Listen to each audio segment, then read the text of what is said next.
थे। तितलियां नाच रही थीं। अज्जू भाई और अमित भाई खाना खाने के लिए ढाबे जा रहे थे। चलते चलते अचानक अज्जू भाई गाड़ी का ब्रेक दबाता है क्योंकि उन्हें कुछ आवाज सुनाई देती है। अरे सामने सामने, अरे भाग मत रे, हेडशॉट खा, अबे ओपी शॉट। वो दोनों गाड़ी से उतरते हैं और देखते हैं राइस्टार पेड़ के पास बैठकर अजीब हरकतें कर रहा है। दोनों उसके पास जाते हैं। तभी राइस्टार बोलता है, अबे नू बड़े, जल्दी से मेडिकेट दे। ये सुनते ही अज्जू भाई और अमित भाई हक्का बक्का रह जाते हैं। अमित भाई अज्जू भाई से बोलता है, अरे मामू, ये बिना फोन के कैसे गेम खेल रहा है? अज्जू भाई बोलता है, शायद इसका दिमाग का फ्यूज उड़ गया है गेम खेलते खेलते। फिर दोनों बोलते हैं, मेडिकेट चाहिए तो जीप में बैठ। राइस्टार ये सुनते ही खुशी से उछलने लगता है और सीधा जीप में बैठ जाता है। अज्जू भाई और अमित भाई भी गाड़ी में बैठ जाते हैं और सीधा एक मेंटल हॉस्पिटल के पास गाड़ी रोक देते हैं। अज्जू भाई डॉक्टर को सारी घटना बताता है। डॉक्टर सुनते ही समझ जाता है और बोलता है, इसके दिमाग के एक तार में जंग लग गया है, इसे साफ करना होगा। फिर डॉक्टर राइस्टार को इलेक्ट्रिक शॉक देकर ट्रीटमेंट करता है। थोड़ी देर बाद राइस्टार ठीक होता है। अज्जू भाई राइस्टार से पूछता है, तुम्हारी ये हालत कैसे हुई? राइस्टार रो पड़ता है और बोलता है, मैं गेम का इतना दीवाना हूँ कि सुबह सुबह पढ़ाई करने के बजाय मैं हर दिन बस गेम खेलना शुरू कर देता हूँ।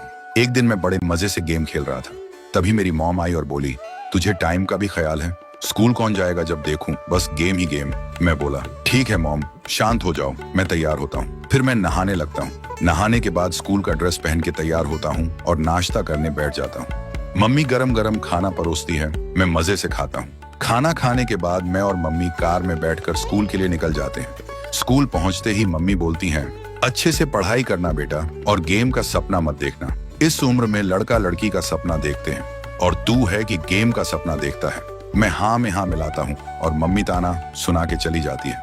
तभी मेरा एक्स आता है और बोलता है, यहाँ क्या कर रहा जाने मन, आजा क्लासरूम में। मैं उससे बोलता हूँ, तू जा चुड़ैल, मुझे पढ़ाई नहीं करनी। फिर वो गुस्सा होकर क्लास में चली जाती है और मैं चुपचाप स्कूल से भाग जाता हूँ। उधर मेरी बेचारी मॉम मुझे स्कूल छोड़ने के बाद खेत में काम करने लगती है। आंखों में आंसू लेकर बोलती है, एक दिन मेरा राइस्टार पढ़ लिख कर बड़ा आदमी बनेगा, तब मुझे ये सब नहीं करना पड़ेगा।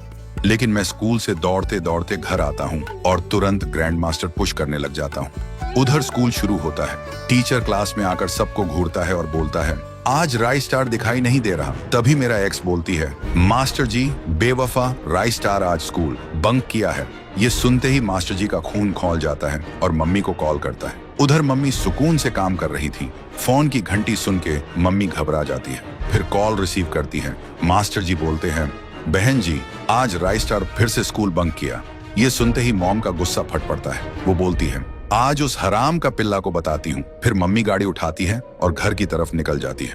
घर पहुंचते ही वो सीधा मेरे कमरे में घुसती है और गुस्से से बोलती है, हराम का पिल्ला, स्कूल बंक करके गेम खेलेगा, रुक जा अभी बताती हूँ। फिर मम्मी मुझे डंडे से मारने लगती है। काफी देर तक पिटाई करती है। मेरे पीठ पर डंडे के निशान पड़ जाते हैं, लेकिन वो रुकती नहीं। फिर मैं रोते रोते बेड में जाकर सो जाता हूँ और मॉम गुस्से में बोलती है, एक बार और गेम खेला तो शादी करवा दूंगी। लेकिन मैं डर के मारे कुछ नहीं बोला। फिर रात होती है। मम्मी घोड़ा बेचकर सो रही थी और मैं धीरे धीरे उठता हूँ और फिर से गेम खेलना शुरू कर देता हूँ। तभी मेरी आवाज से मम्मी की नींद टूट जाती है। वो गुस्से से मेरे रूम में आती है और चिल्लाती है, हराम का पिल्ला। तभी मेरा गुस्सा फट पड़ता है। मैं लाल हो जाता हूँ और रूम के कोने से डंडा उठाता हूँ। फिर मम्मी के सिर पर वार करता हूँ। मम्मी धड़ाम से नीचे गिर जाती है और मैं बेशर्म की तरह हंसता रहता हूँ और मैं फिर से गेम खेलने लगता हूँ। गेम खेलते खेलते कब रात से सुबह हो गई मुझे पता ही नहीं चला। सुबह मुझे जोर से भूख लगती है। मैं नीचे जाता हूँ और बोलता हूँ, मम्मी भूख लगी है। लेकिन देखता हूँ मम्मी वहां नहीं है। मुझे कुछ समझ नहीं आता। फिर मैं खेत की तरफ निकल पड़ता हूँ। खेत में जाकर देखता हूँ मम्मी काम कर रही है। मैं बोलता हूँ, मम्मी खाना खाना है, घर चलो। लेकिन मम्मी काम करते करते हवा हो जाती है। तभी मुझे याद आता है, कल रात मैंने मम्मी को डंडे से पीट के मार डाला था। मैं डर जाता हूँ और रोते रोते गिर पड़ता हूँ और मुझे आगे कुछ याद नहीं है। ये सब सुन के अज्जू भाई और अमित भाई का होश उड़ जाता है। फिर अज्जू भाई और अमित भाई राइस्टार को घर छोड़ते हैं और बोलते हैं, राइस्टार, गेम खेलना गलत नहीं है, लेकिन जब गेम जिंदगी पर हावी हो जाए ना, तब इंसान अपने अपनों का खून भी कर बैठता है। सोच ले, तू गेम जीतेगा या अपना घर हारेगा। फिर दोनों चले जाते हैं। राइस्टार घर के अंदर जाता है और देखता है उसकी मम्मी खाना बना रही है। वो देखते ही खुशी से रोने लगता है। फिर मम्मी पीछे मुड़ती है। राइस्टार बोलता है, मम्मी आप कैसी हो? मैंने सोचा था आप अब नहीं रही। मम्मी बोलती है, मैं ठीक हूँ बेटा।